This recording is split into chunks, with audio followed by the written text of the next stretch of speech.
అదరగొట్టే కారం రంగు రుచి ఆచి కారం పొడి.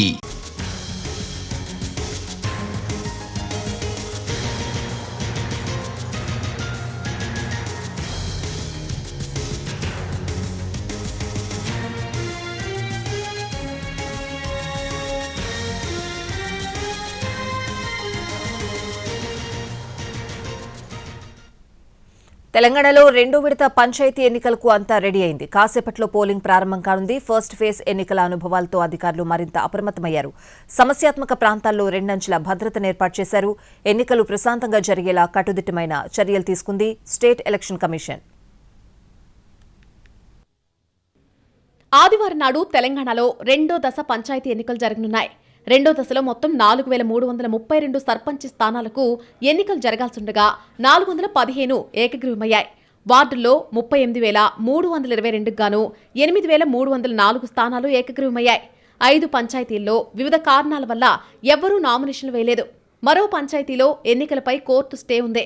ఇక మిగిలిన 3,911 పంచాయతీ సర్పంచులు, 29,903 వార్డు సభ్యుల స్థానాలకు రెండో విడతలో ఎన్నికలు నిర్వహించనున్నారు. రాష్ట్ర వ్యాప్తంగా 193 మండలాల్లోని 4,333 గ్రామ పంచాయతీలను, 38,350 వార్డులను నోటిఫై చేయగా 38,337 పోలింగ్ స్టేషన్లు ఏర్పాటు చేసింది ఎన్నికల కమిషన్. మొత్తంగా 57,22,665 మంది ఓటర్లున్నారు. 3,000 మందికి పైగా రిటర్నింగ్ అధికారులను ఎన్నికల కమిషన్ నియమించింది. రెండో దశ ఎన్నికల నిర్వహణలో సైతం 93,905 మంది సిబ్బంది నియమించింది. ఇక ఎన్నికల పరిశీలన కోసం 2,489 మంది మైక్రో అబ్జర్వర్స్, 3,769 వెబ్ కాస్టింగ్ కేంద్రాలు ఏర్పాటు చేసింది. ఉమ్మడి ఆదిలాబాద్ జిల్లాలో 27 మండలాల్లోని 514 గ్రామ పంచాయతీలు, 4,942 వార్డులకు రెండో విడతలో పోలింగ్ జరగాల్సి ఉంది. 30 పంచాయతీల్లో సర్పంచ్ల ఎన్నిక ఏకగ్రీవమైంది.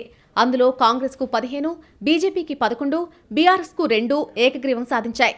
దాంతో మొత్తంగా 484 పంచాయతీల్లో ఆదివారం పోలింగ్ జరగనుంది. ఉమ్మడి కరీంనగర్ జిల్లాలో రెండో విడతలో 418 సర్పంచ్ స్థానాలకు ఎన్నికలు జరగాల్సి ఉంది. అందులో 26 సర్పంచ్ స్థానాలు ఏకగ్రీవమయ్యాయి. అందులో కాంగ్రెస్ 18, బీజేపీ 1, బీఆర్ఎస్ 5 స్థానాలు సాధించాయి. ఉమ్మడి నిజామాబాద్ జిల్లాలో 393 పంచాయతీలకు ఎన్నికలు జరగాల్సి ఉండగా అందులో 82 సర్పంచ్ స్థానాలు ఏకగ్రీవమయ్యాయి. దాంతో 311 స్థానాల్లో ఎన్నికలు జరగనున్నాయి. ఏకగ్రీవమైన వాటిలో 77 స్థానాలను కాంగ్రెస్, బీజేపీకి 2, బీఆర్ఎస్ 3 స్థానాలు సాధించాయి. ఉమ్మడి నల్లగొండ జిల్లాలో 613 స్థానాలకు ఎన్నికలు జరగాల్సి ఉండగా 71 స్థానాలు ఏకగ్రీవం కాగా 539 పంచాయతీలకు ఆదివారం పోలింగ్ జరగనుంది.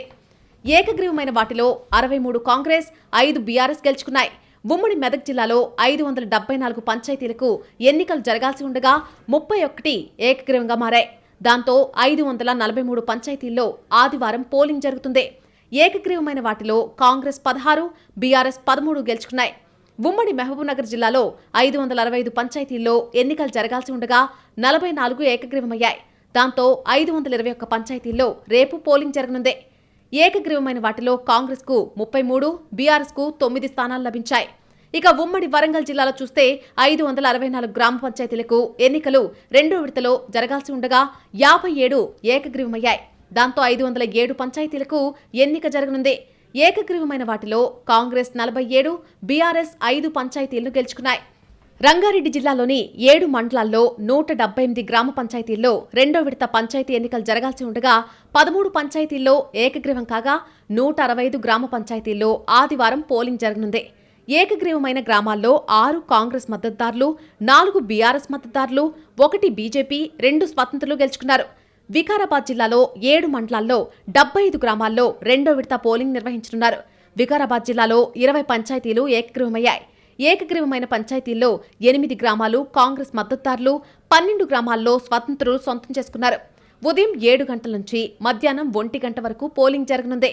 మధ్యాహ్నం 2 గంటల నుంచి ఓట్ల లెక్కింపు జరుగుతుంది. దాదాపు అన్ని గ్రామ పంచాయతీల్లో ఓటింగ్ సరళిని వెబ్కాస్టింగ్ చేస్తోంది ఎలక్షన్ కమిషన్. సమస్యాత్మక ప్రాంతాలపై మరింత దృష్టి పెట్టింది ఎన్నికల సంఘం. దాదాపు 30,000 వరకు సీసీటీవీలతో పర్యవేక్షణ చేస్తోంది పోలీస్ శాఖ.